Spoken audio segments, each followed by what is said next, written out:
Has China just stopped Putin from going nuclear?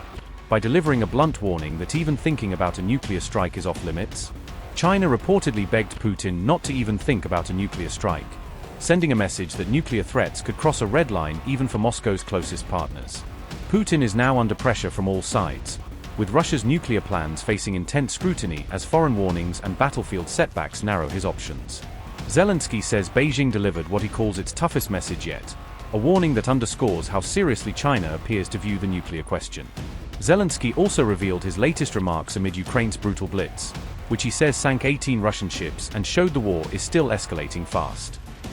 China has reportedly warned Russia against any nuclear response to Ukraine's cross-border strikes, according to Zelensky, adding a new layer of pressure on Moscow as the war escalates.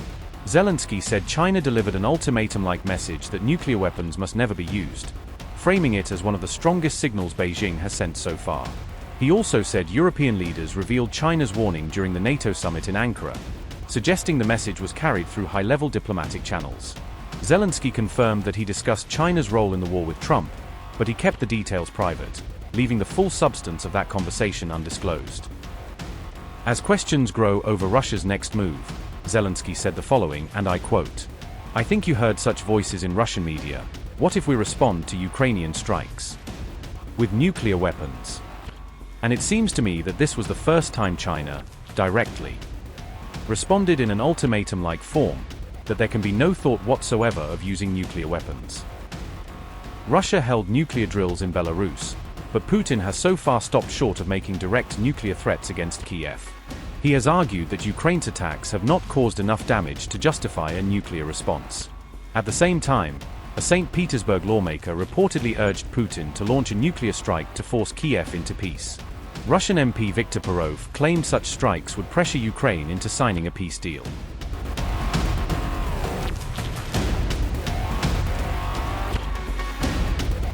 Russia reportedly launched another ballistic missile attack on Kiev in the early hours, adding to a week of repeated strikes.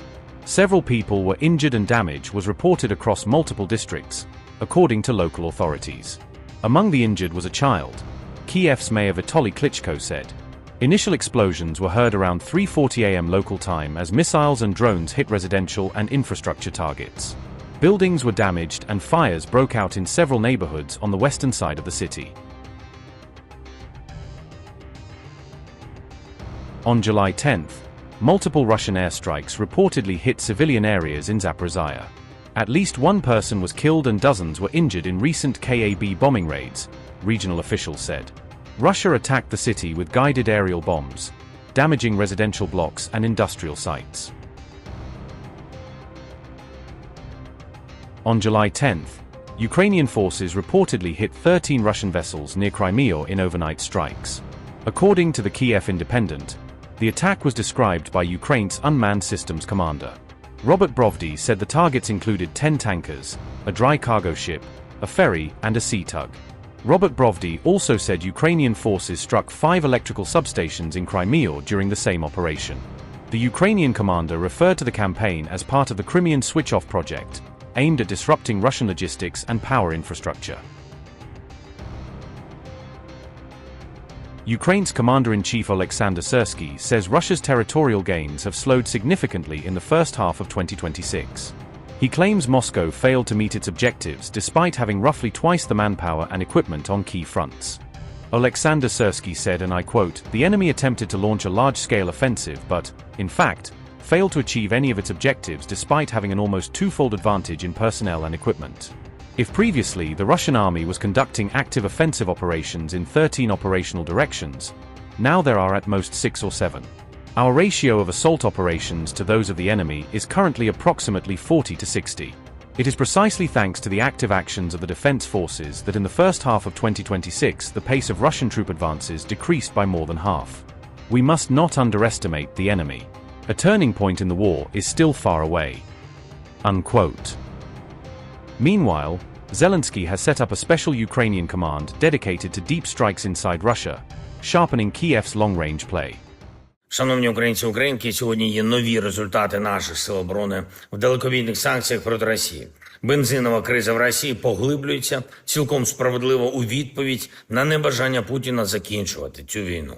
Ми дали пропозиції, як наблизити мир. Маємо підтримку не тільки серед партнерів в світі, а також і серед оточення Путіна щодо миру. Там розуміють, що відбувається і що мир не має альтернативи. Це враження буде в Росії збільшуватись. Сьогодні наші далекобійні удари досягли кількох регіонів самої Росії, а також об'єктів на тимчасово окупованій території України. Я дякую нашим воїнам за влучність. Добре іде операція і Служба безпеки України по далекобійним санкціям. Будемо цей напрямок ще посилювати. У наших воїнів має бути значно більше можливостей досягати російських окупантів саме там, звідки вони в Україну несуть війну на території Росії. Сьогодні я підписав указ про створення у складі Збройних сил спеціального командування далекобійного, фактично глобального впливу на Росію за цю війну.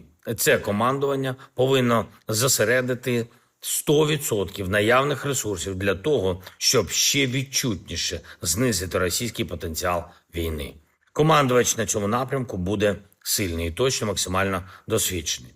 Друге, за цей день буде проведена необхідна трансформація штурмових військ. Багато є питань, проблеми, які треба вирішити. Передусім, уставлені до людей. Правоохоронні органи роблять процесуальні кроки, також на рівні управління штурмовими військами будуть зміни. Сьогодні я підписав указ про створення об'єднаних сил швидкого реагування. Це має бути нова складова Збройних сил України, яка поєднає в собі боєздатність штурмових військ, необхідну безпілотну складову, необхідну артилерійську складову та інші засоби для максимально оперативного реагування на фронті. І це має бути сучасна штурмова складова, технологічна. Командувачем об'єднаних сил швидкого реагування має бути досвідчений військовий, бойовий командир. Я сьогодні говорив з героєм України Дмитром Волошиним і визначив його для виконання цього завдання. Бригадний генерал Волошин, командир 8-го корпусу ДШВ, здатен забезпечити подальший розвиток спроможностей Збройних сил України у цьому напрямку. Ще одне. Важливо, щоб дипломатична команда України діяла значно активніше з нашими партнерами. Кожен день тривають російські удари. Харків, Суми, Конотоп, Херсон, Київ, Київська область, Нікополь, інші міста нашої Дніпровщини, Кривий Ріг, Одеса, Чорноморськ, міста Донеччини, наше Запоріжжя. Кожен день потрібні відчутні кроки у допомозі партнерів України. Все, про що ми домовлялись на рівні лідерів, має виконуватись швидко. Бажано, дуже швидко. Кожен день потрібен цей результати. Те, що стосується відносин із нашими сусідами в регіоні, будуть кроки на посилення нашої дипломатії. Україну мають чути і мають розуміти наші українські національні інтереси. Я хочу подякувати кожному, хто на Україну працює, хто заради України воює і хто допомагає нам захищати людей і захищати нашу незалежність. Слава Україні!